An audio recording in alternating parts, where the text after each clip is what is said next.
Star Ocean First Departure for the Sony PlayStation Portable is a remake of a Super Nintendo game never released in the United States. It's the first entry in a long-running series that I somehow have managed to avoid over the years. Back in the PlayStation era, a good friend of mine tried to convince me to play Second Story, this game's sequel, but at the time I only enjoyed turn-based RPGs and found the AI-controlled characters to be clumsy and inefficient. Jumping ahead to now, I decided to give this series a serious re-examining, and boy am I glad I did. This game is a lot of fun. It's a cool blending of classic fantasy filled with swords and sorcery, and futuristic sci-fi with aliens and spaceships that have technology ripped right out of Star Trek. The PSP remake of this game is quite an overhaul from the original. It features completely new graphics, combat, anime cutscenes, voice acting, and even the menu and skill system. Most of the changes made were to make the game look like the PlayStation sequel Second Story. First, I'd like to show you a side-by-side comparison of the Super NES version and the PSP version. That way you can decide which you'd rather play for yourself. SD-346. An unknown power threatens to hurl us into a new age of civilization. Is it the will of the gods, or just the whimsy of fate? Whatever it is, the human race continues to advance into the great unknown, into what they called the Star Ocean.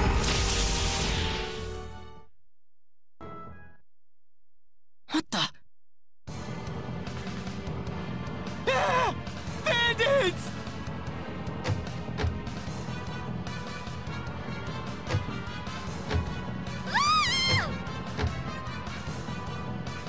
Bastards! Coming here in broad daylight? We've got to help them! Hurry! Let's go!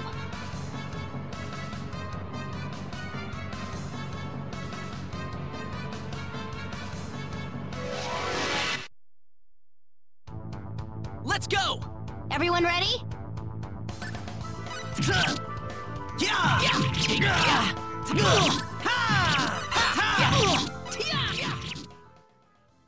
As you can see from the side-by-side comparison, the graphics of the PSP version are way better than the Super NES version, and the combat is drastically different.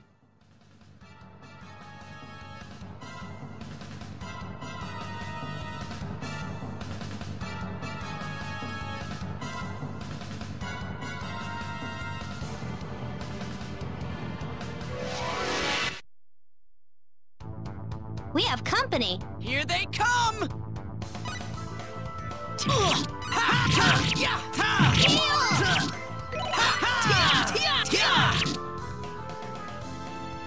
That one was easy.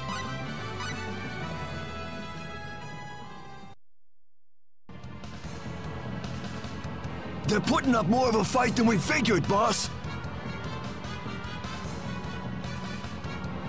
Pathetic! Letting a couple of brats step all over us? Just wait till I show them! We aren't just any brats, I'll have you know.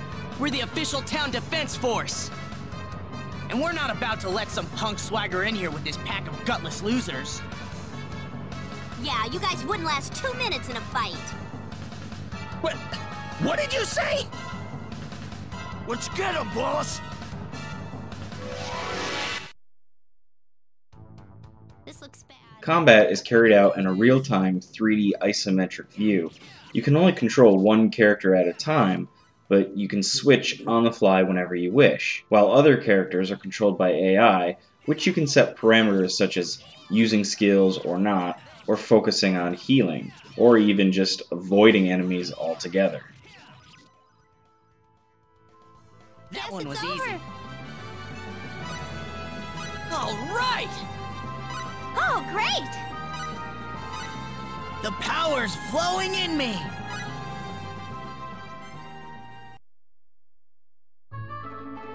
Phew. Thanks a lot, guys!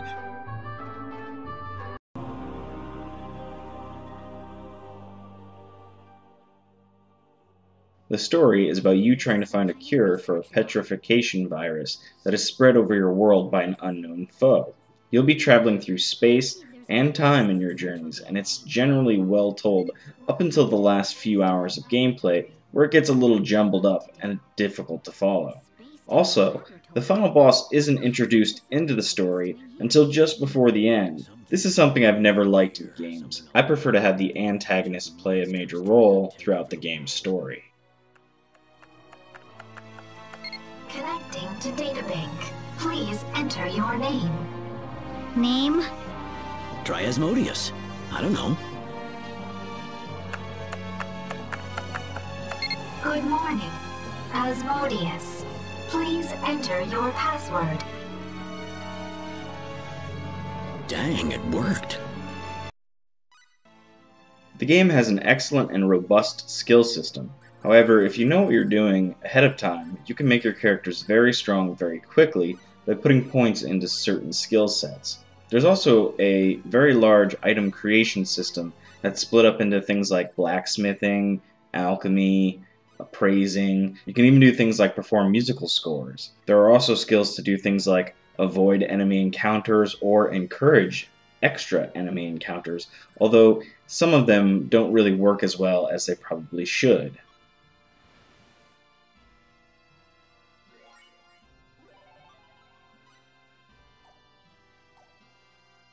The game isn't perfect, however. As I said, I found the game to be a bit too easy. Another huge issue I have with the game is with one of the ways the game progresses. As you play, you will meet up with other characters that you'll have the option of recruiting or not. The first of which is a character named Ceus. Using him as an example, if you choose to recruit him, then you will be unable to recruit another character later in the game.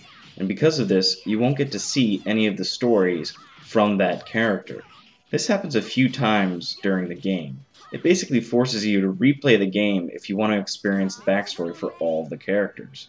I find this approach to be annoying and flawed, and what's worse is that you do still meet those unrecruitable characters, and it's pretty clear that they could have been in your party, which then makes you second guess your decisions.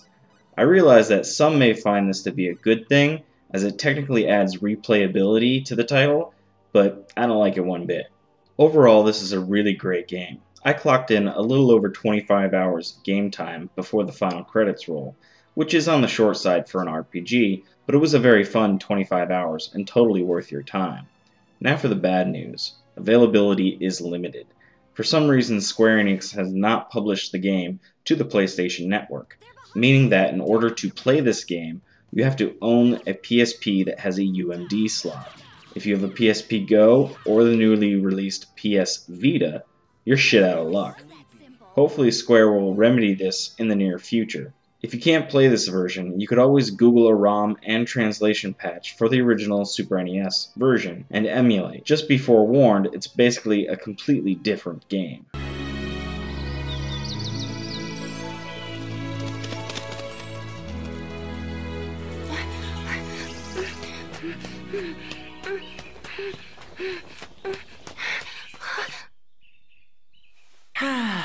Man, I'm bored.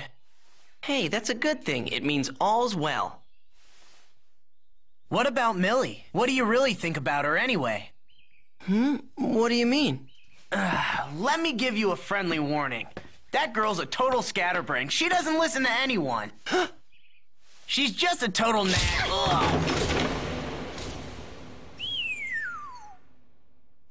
Millie! Listen, I meant... You jerk!